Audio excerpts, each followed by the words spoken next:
Great. Perfect. So I think we have everybody here. So you'll have to forgive me. I have a little vacation brain today. I just got back this morning, so bear with me. So we have our regular finance committee meeting today. Want to quickly talk about what we're going to go through on the agenda. We did get the April financial statements out last week, so we'll just talk about those real quick. The May 2021 utility billing aging reports, I'll give you an update on those. I asked Sarah Bisson to be on the line so she could give us an ARPA update as of today. I know it changes every day, so as of today, she'll let us know what's going on with that. Then Nick has an agenda item for Monday's council meeting for the water treatment plant distribution pump project. So I asked if he wanted to be in on this meeting so he could talk to the group about that. And then of course we have the mayor's update from Mayor Dingler at the end. So I think with that, I will jump into the April financial statements. Our financials are still looking really, really good. We're still over target in general fund revenues and under target in expenses. So that's good. If we ended the biennium today, we would have a surplus. So we'll keep looking at that as we go on. Contributing to that is our sales tax revenue still being up. It's 22% over last April. And again, these are February numbers, so kind of pre-COVID. And then our building permits are still running really high at 121%. And our hotel motel is up as well, 34%. So everything's still looking really good as far as our numbers are going. The one fund that we still have an issue with is our shared utility fund. The revenues continue to lag due to the order from the governor on no utility shutoffs or penalties. And our expenses are on target, but that doesn't help when the revenues are down. So that fund is still running in the negative. We'll be talking about that again as we talk about the ARPA funding.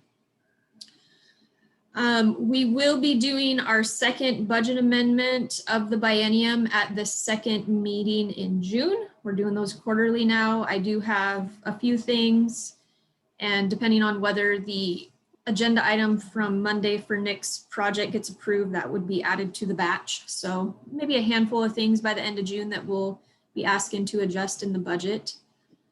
But everything's looking good. As we start going into future months, we're going to really start seeing the effects of COVID in our 2020 numbers. So we'll be talking more about that. But as of these, it's still February. So we were still kind of the last kind of normal month before we started shutting things down.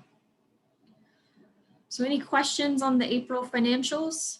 I have a question. Okay. No, go ahead, John. No, go ahead, Catherine. If you can look at the fund number 438, Angie, maybe Sarah could bring it up on the screen. As you know, I'm still trying to figure all this stuff out. It's my first real budget cycle. If I read this correctly, are we about 220,000 on the ending balance ahead of where we thought we would be at this time? I can tell you the revenues are high right now because we just did our first month of annual storm drains. So we receive our first month in, I believe it's our second month now for April, but so that revenue kind of kicks up because we get those once a year payments in March and April, and then it'll start evening back out. So I would love to say there's extra money in there, but this is normal. It's par for the course because we do get our annual revenue this time of the year.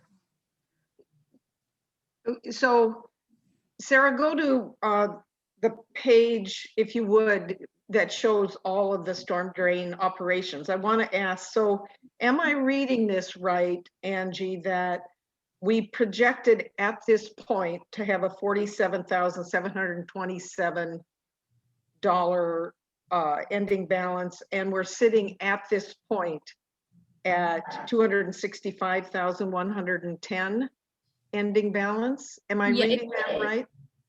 I think you are. We don't have that handout in this. Oh, you don't? Okay. Presentation, but I do believe you're correct. And like I said, that fund balance will kind of start coming down because we did have some annual revenues come in. So I would, like I said, I would love to say we were above target and we would stay that way, but the reality is that number will come down. Okay, thank you very much. I appreciate that. Yep. Angie, Yep. I've got going kind of along the same lines that with it, when I'm looking at 434 water, the number that we have when it's percent of totals of expenses, that is just what we have budgeted divided by 12, right? It's not seasonally adjusted. It is not seasonally adjusted. It's divided by 24 because we're on a biennial budget. Oh, okay, 24, yeah. Yeah. And the reason that number is high, and Nick, you can chime in, it's because our water connections have kind of been through the roof. So our revenue is tracking up. And we'll talk about that, I think, when Nick comes to his pump project discussion a little bit. But because we have been so busy with the new connections, the revenue is trending high. So that's actually a good number. That's not a one-time thing. It's just that our actual new connections are higher than we projected them to be. Right. No, and that's what I was trying to work through the numbers of, because obviously this is a weird year because we're comparing to last year, which was strange, and to see what the numbers are. And so typically water revenue jumps in the summer because people use more water. And so we will probably be even up above of what we projected in my mind with it. And then then the other question I had is if I go to the general fund, and of course our goal is 1.5 to be in the reserves. And so that there's a difference between, there's an additional $2 million. Some of that is going to go into cash flow, the different things. Do we have a number of where we are sitting with the stuff that we have put together as far as budgeted that is above that 1.5 in general, the items that are not committed? I believe in the budget, we were above 2.1. So that's kind of still where we're ending as far as the budget goes. So if the revenues continue to trend high, the expenditures continue to trend low, at the end of the year, we'll do a mid-biennial adjustment to look at what the projection would be, and we'll adjust as necessary. So that 2.1 that we currently have in there, like I said, if we ended the biennium today, we would be above target on that. But we'll just have to kind of wait to see how this year goes, and then we'll adjust at the end of the year. And then if council wants to use some of those funds for other things, we'll have to have those discussions. But 2.1 is kind of still where we're at as far as the expected amount. And we're just kind of monitoring it to see where we go this year. Okay, because I'm obviously I'm looking at there's some expenses that are coming up that we have not budgeted for, and I'm just looking at the general fund that in my mind that we're right now that we're significantly higher than what we projected, and then we have the contingency fund of almost 300,000. So I'm just trying to make sure that I'm following, that I'm on track, because we just know that there's some things that we're gonna have to spend money on that were not in our original budget. So yeah, and as we start having those discussions with council, that will basically let us know what's going to happen with our ending balance. So we'll be talking about those as stuff comes up, as budget amendments come up, but we haven't amended the budget at this point to anything other than where we were at with the 2.1. Okay, and then my third question is, which you maybe you're going to cover off a little bit there, but because we have not received revenue from water bills because we haven't shut things off, that to shore up the shared utilities, because we have not received the revenue that came out of the water, can we move money from there to cover from that, or are there laws that prevent us from doing that? The shared utility is funded in a few different ways. So there's the shutoffs, late fees, penalties. And then the other revenue source for that fund is transfers in from EMS, water, sewer, and storm. And we transfer money in from those four funds because of the utilities. They need to pay a portion of that fund because that's what they're doing. They're billing the utilities. They're collecting money for the utilities. So in the event, I know we've talked about possibly using the ARPA funding for that, but if we don't, we're going to have to do some more transfers out of EMS, water, sewer, storm to cover that deficit. And that is what we did at the end of 2020. We did a budget amendment that transferred more money in there to cover that deficit. The reason I was kind of talking about the ARPA funding was that was one of the specific uses for that money was lost revenue replacement.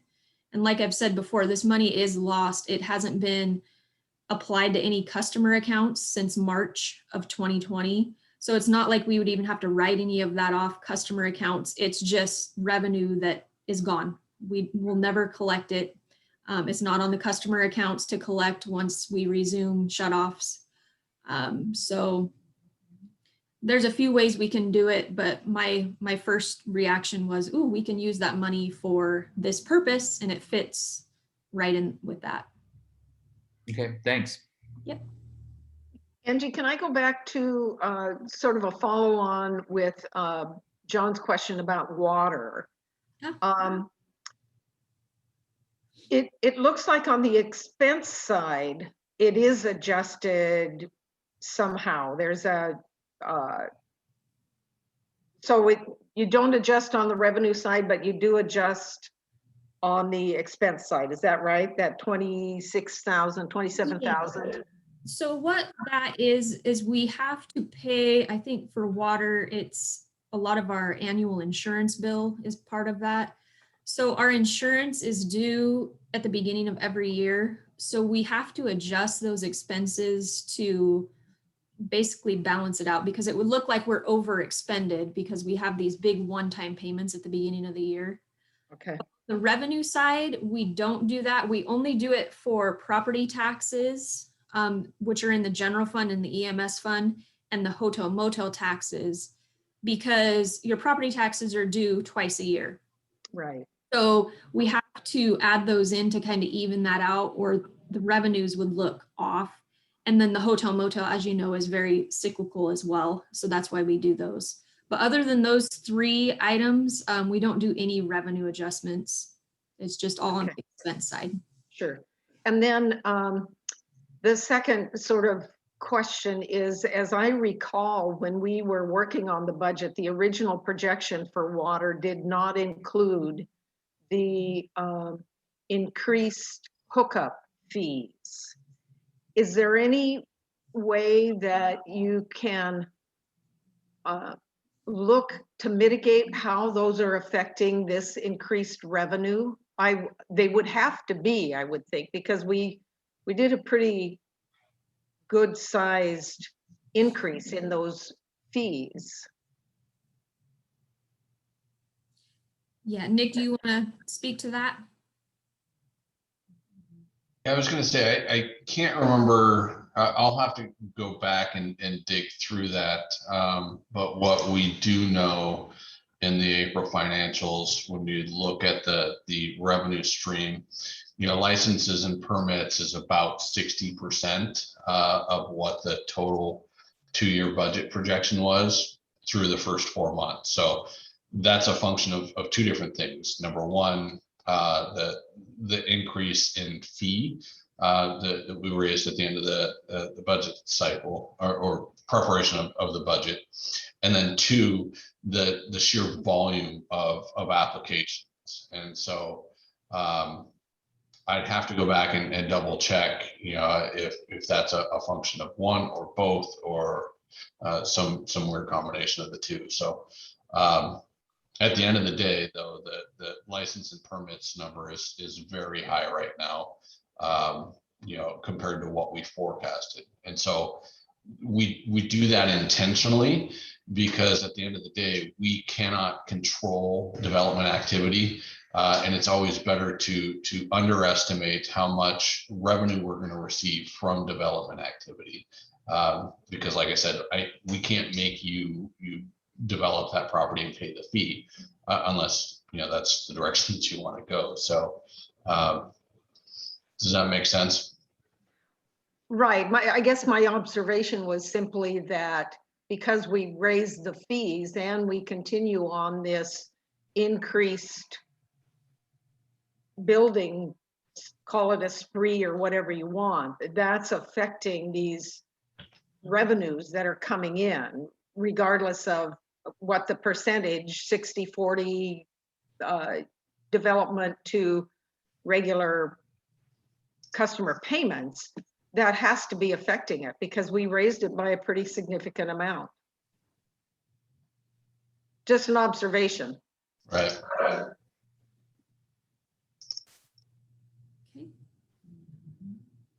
Anything else on financials? All right. That was good. Angie, I have one more question. Okay. You guys might know, I do a little drive around every day and went through Oyhut Bay the other day. And if you haven't been there, you got to go out there. They must be building 30-40 houses right now. Talked to one of the staff and they said they've got, 10 or more houses pre-sold. So I started looking at the budget and trying to track where the fees that Oyhut pays for fire and police, wondering if we somehow can identify those for these expenditures that we're looking at for adding, for either building a new police station or adding on to the South Fire Station. How would I find that amount of what Oyhut is paying in? I would think it would be significantly more than last year. And should we have a separate identifier for that so we can push that towards sort of a partial finance stream for the police building and the second fire station? I will say you'd be surprised that number is not all that big. It is based on development out there. We do have separate revenue codes in the general fund. So if you look at your April revenue report, you'll see they're called mitigation fees and they're labeled for Oyhut. So you can look at those numbers. And you probably don't remember off the top of your head, where do I find what the fees are for each building? That is a great question. It's based on how many buildings they put up at one time, is my understanding. And we have a really hard time trying to capture that. It runs through our permit department. So I'm definitely not an expert in how those are calculated, but we could check into that. Well, they're sure building a lot, so that's They got are. to be helping with the library as well, pulling more fees at some point once they're paid. They are definitely busy out there. And I was going to add to this, it's my understanding that because we don't work under GMA, that we are not normally allowed to charge. I mean, some places would be getting something for every house that's going up in town. We're not allowed to do that. But because we entered into an agreement, a negotiated agreement, development agreement with Oyhut Bay, and we put that in that agreement, that's why we get that, but we don't get it elsewhere, if that question comes up. Should it be something that we look at with all the building, mitigation fees for new building around? You know, it is, my understanding is that we can't, but I can check into that again. I haven't looked at it for 2 or 3 years. Well, I know we cannot do impact fees, but mitigation fees my understanding is they're different. I did some research on that, but it's been a while ago. So that'd be great. I mean, it's possible revenue stream. Yeah. Yeah, I was going to ask, who is the keeper of that development agreement, or is it online? I know I have a copy. Alicia had a copy. It's on the server. I don't know if it is online, but just to kind of close the loop on that, I'm pretty certain it's a fee per equivalent dwelling unit, and so and I thought that was paid at the time of building permit, but you know I'd have to go back and double check as well. I just don't know it well enough.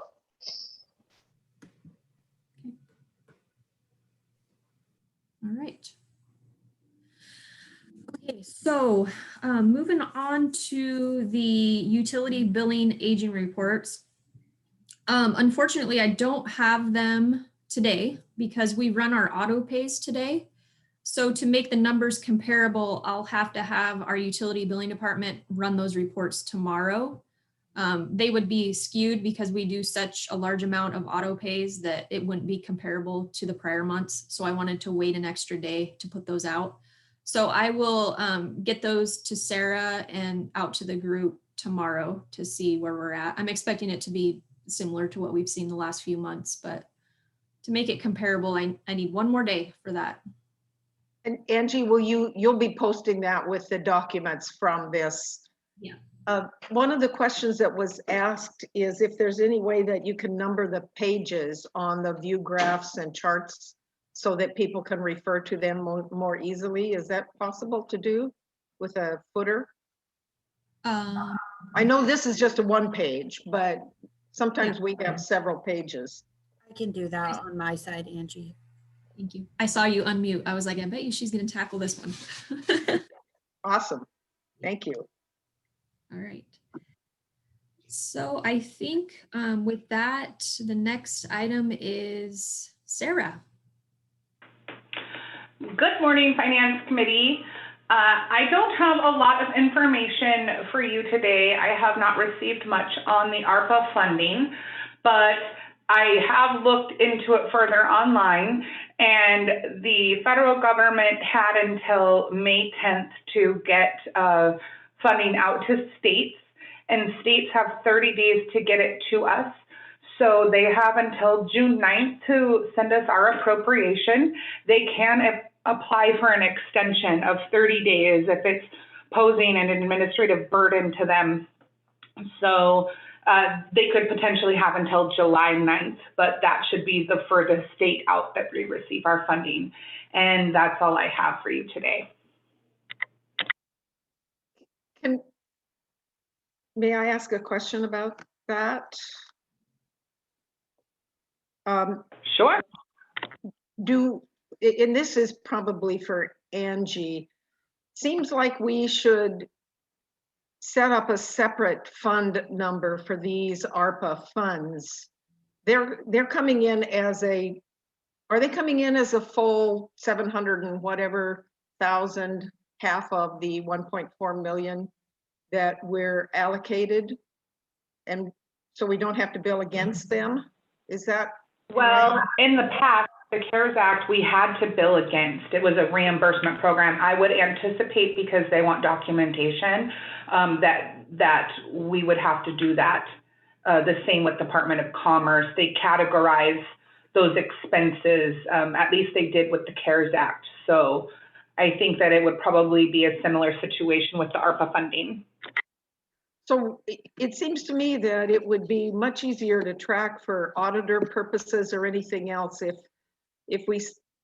Angie, if you set up a separate a separate fund like the Razor Clam Bridge was set up, so that the funding can come in there, the expenditures can go out, and we can more easily track it, and it's more transparent. I know that the county has done that.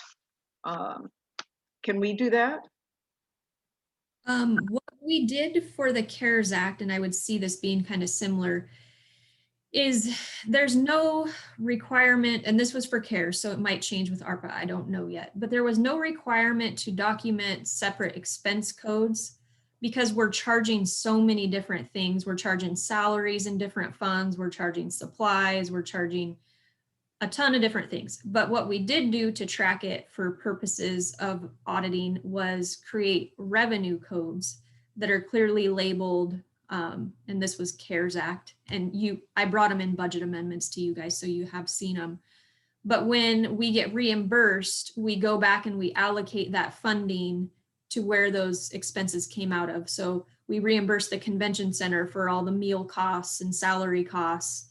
So we would do something similar for the ARPA if that's what the requirement is. It would just be so hard to create a new fund because we would have to change everybody's salaries and it would just be so difficult to do it that way. But we did it very cleanly for CARES, and I think it passed the test when it came to the granting agency. So I would see us doing something similar for ARPA. I would just think it would be much easier for the public to track if it had a separate code for expenditures going out and funding coming in, for auditing purposes, for just tracking purposes. Yeah. Like you did with the Razor Climb Bridge and some of the Yeah. other projects that now we've retired those numbers. Just seems like it would be worth it to put that bucket, that right now empty bucket, together rather than try to move things around after we start receiving the funding. I think one of the things, Catherine, that we could do, and Angie, correct me if I'm wrong, can we just keep a running total on the city website so that people can see where we're spending the money without having to do this sort of onerous thing of having a particular number for it? Yeah, we would do, Sarah, luckily Sarah Bisson and I are in the same office now because we coordinate heavily on these things. But it would be similar to that spreadsheet she did for CARES. And it has every expense, the amount, the date, the bars number. It would be just like that. And we have to keep that for audit purposes and reimbursement purposes anyway. So yeah, if we wanted to keep that on the website, that would be definitely something we could do. Yeah, that'd be great. Well, as I said, I do know the county has set up a separate, completely separate fund for their ARPA funding. So maybe it's worth a contact to find out what they've done to create that bucket separately.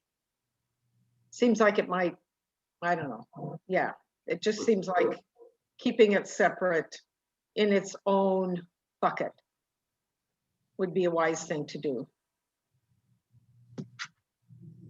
Okay. Anything else on ARPA?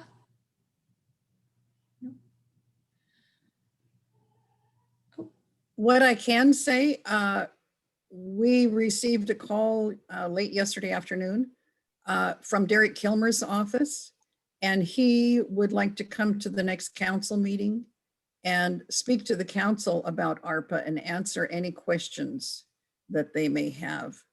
And that seemed valuable to us. I double checked with John and we're both good to go on that. We don't have a firm commitment to be there, but if we do get that firm commitment, we will need to amend our meeting to do that. But I think any ARPA information we can get from him directly will be helpful. Yeah, that's great. All right, Nick, you're up. All righty, so this topic is about the agenda item. This is an item that we did have on the May 10th council meeting.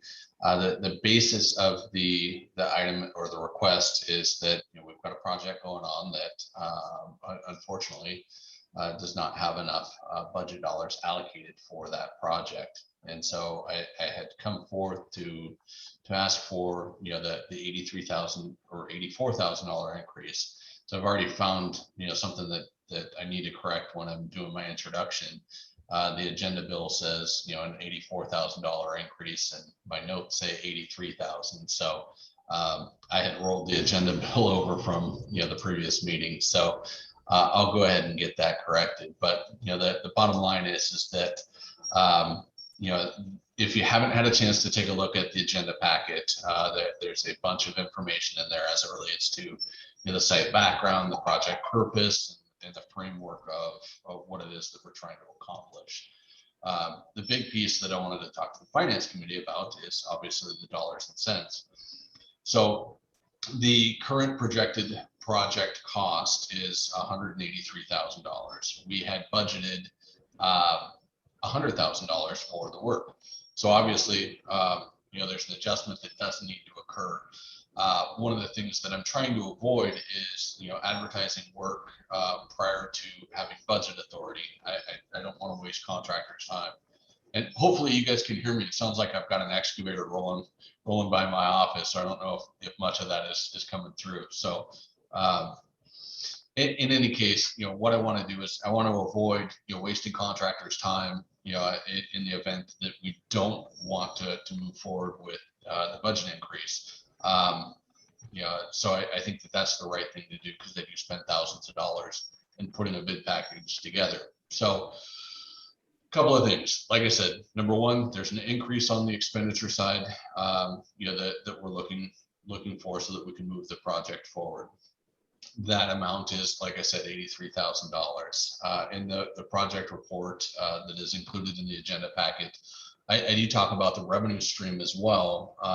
And this is, I guess, kind of the silver lining, if you will, as it relates to the finances on this.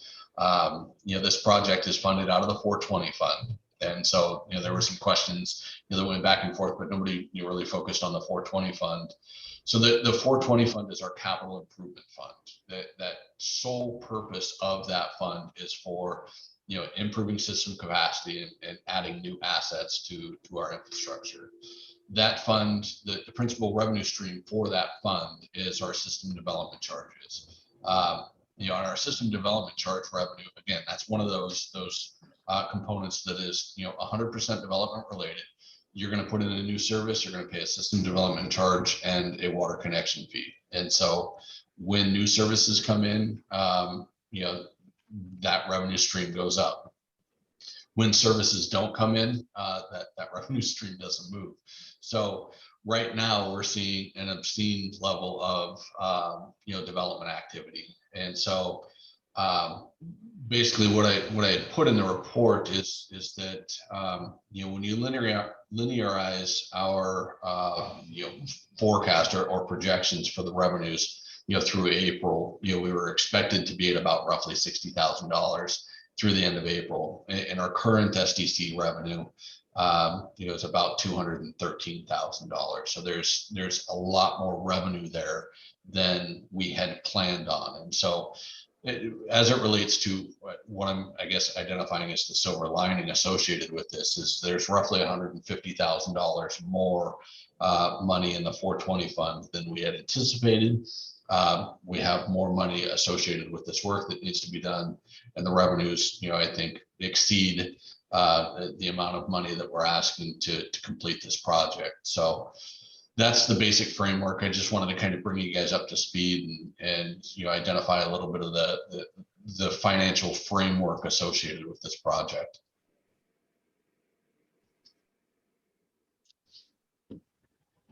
I have a couple questions, if I may. I have looked at the packet, and there are two engineering services estimates in here, one for $15,700, which you talked about before. And by the way, thanks for providing us this information. This is what I asked about at our last finance committee meeting. And then the second one is another for $13,400. So does this mean that we're looking at another 14,000. Is this part of the original? Can you sort of speak to that?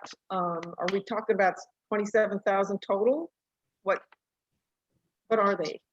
Yeah, and so the best thing to do is when you're looking at the council packet, I think everything is really summarized on page 39 of the council packet, where we have 4 different tables. And so thing 1, which was the $15,000, that was the design effort. And so when you're looking at the detail, on top of Exhibit A, that should identify, design services or something along those lines. And then the 13,000 is construction management. And so there's 2 different sections associated with the work that we're asking for support from GNL on. One thing that I think is super important to point out is that, this is a limited construction management, proposal, not a full construction management proposal. And so the basis is that when it's limited construction management, you're going to pay less, but we're going to get less service for that. And so, obviously, if we want somebody on site every day doing, daily reports and totalizing everything, that's a service that we have to pay for. And so, what we try to do is we try to balance the needs of the project with, the cost of the project. And so in this sort of scenario, we believe that a limited CM proposal is appropriate in this case. Thus, ultimately keeping the total project cost down. So, but that's the basic framework is for engineering support, design, and construction management. We're looking at about, what's that, 29,000? Yeah, $29,100. Right.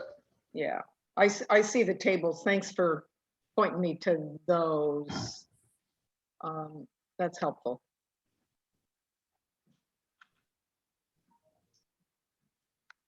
Any other thoughts, concerns, questions? Nick, you have, say that we do move ahead on this. How long does it take for this project to get completed? Well, we have plans at roughly 95% right now. And so, I imagine, we'd finish those up and probably advertise that here in the next couple of weeks. And so at that point in time, now we're just waiting for bids to come back. And so once I get the bids back, then I've got to come back to council again. And so there's a little bit of a lag time because I need council to award the construction work. And so unfortunately, as it relates to this project, this won't be the last time you'll see me. So after award of that, I would expect probably a 2 to 3 month time period. A lot of it's really going to depend on our ability to get to the equipment. So the lead time on the pump and motor is going to be the biggest piece. So I'm expecting probably 2 to 3 months. So I would expect, realistically, it'll be up and running probably September, October. Okay, and then, so at the council meeting, what you're looking for is us to change budget authority up to 183,000. Correct. Then you're going to send it out for bid, and then when it comes back from bid, then it comes back before the council again, and we decide whether or not to move forward or not move forward. Correct? Correct. All right. Yeah, and so I think the one thing to specifically note is that this is a construction estimate.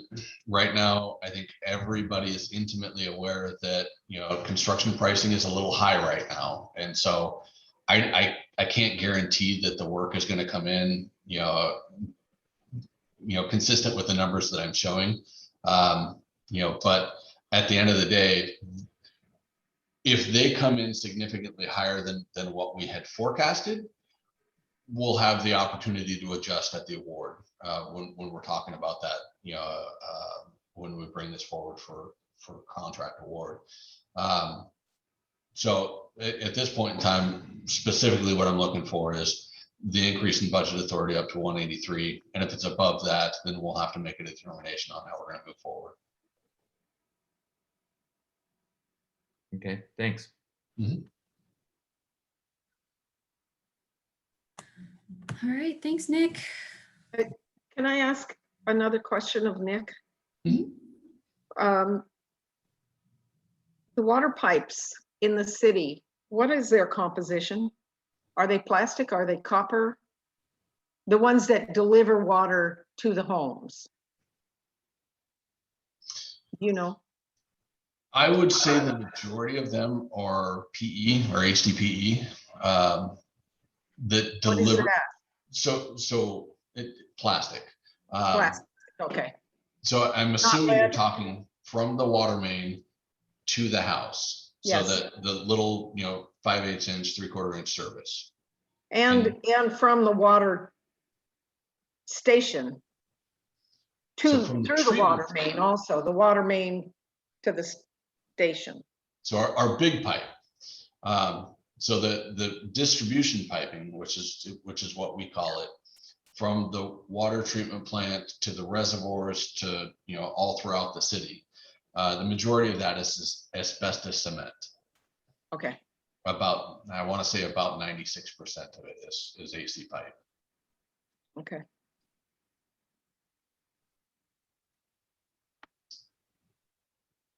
All right. I think you're, Mayor.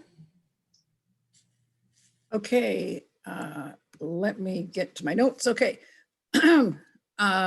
First, I wanted to announce that we actually got the contract from Washington Emergency Management for the tsunami tower project. We've been waiting quite some time for that. And I believe, and Nick, correct me if I'm wrong, I believe there's an extension of the time frame that we can spend that money on the project. Is that right? Correct. That's what we've seen. Yeah. Yeah. Okay, so that's a kind of big deal for us. I mean, it took, what, 2 years for them to review and decide that, yes, we were a good candidate and make the sort of preliminary award, but it's taken probably 6 months to get the contract. And these are not negotiated contracts, they're contracts from the state. Let's see. I wanted to mention, and I don't know if we formally mentioned this before, but we did receive $75,000 for the new radio tower from the legislature in this last session. So we're still hoping for funds also from the county, and we have set aside some funds for that project as well. So that would be a great project, not this year, I'm sure, because the county hasn't acted yet. Let's see, the theater building and the North Fire Station, I'm getting questions about, have we received the estimates of what each of those is going to cost? And we have not. So we're hoping for that to come through fairly soon. We thought some of it was going to come through earlier this week. It hasn't come through yet. So we'll keep watching for that, and we will get it out to you as soon as we have the information. We were talking about housing starts and that sort of thing, and we have had 100 new single family housing starts, not including prefab homes, through the end of April. So that's the first third of the year. That puts us exactly on line for 300 new homes to be built this year. That's a huge number for us. I think Oyhut Bay, as Catherine pointed out, is going full bore, and the market is really hot right now. So I expect that this will continue. It may not stay at the 300 level, but it will likely be more than last year. And finally, I wanted to mention the COVID numbers because they, I think, affect everything we do. As of last Friday, for a 2-week period, we had 200 new cases in the county. And that is 14 of those new cases are in our zip code. So those are still pretty high numbers. So far this week, we have had 118 new cases in the county, 4 new hospitalizations, and 2 new deaths reported. So Grays Harbor is, to me, not out of the woods yet. I did send an email to the business community just to remind them that L&I has not changed their rules. You know, the CDC and the state have moved in a different direction, but L&I has not. And that affects what the businesses do out there. So we, you know, we just need to keep on keeping on and see what all transpires. I hope that our numbers are going to flatten out in the county and go back down. I mean, we all hope that, but no control over that other than the more people who are vaccinated in all age groups, the better off we are. And that's really all I have. Any questions?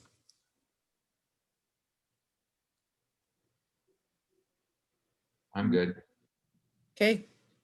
Anybody else have any agenda topics that they want to talk about? No, I mean, I think you covered it. The big question is when we get the report back on the cinema, you know, and what the next steps are and more information on ARPA. I know that that's a huge discussion even at the county of what it's going to be. And I think if Derek Kilmer can be on there, I'm sure he can probably shed some additional light. But no, I appreciate you bringing forward. And then I'm also I'm not looking forward, but I would like to just see what that aging report actually works out to be, because that's a big topic conversation for all utilities nationwide. Sounds good. So we will get the video agenda, utility billing aging report, and then that WayHut development agreement. We'll get that all posted. Great. I did, it made me think when you asked about the agenda, the STIP public hearing, I'm seeing a little bit of like, what are they doing? So when you bring that forward, Nick, I know you always are really good about explaining why we do it, but for some reason, people are like, they don't understand the thing. So might be a good idea to just really tell people why we're doing what we're doing. Okay. All right. Well, thank you all. All right, thanks. Thank you. Have a good Thanks, everybody. afternoon. Bye. Have a good weekend. You too. Bye-bye. Bye.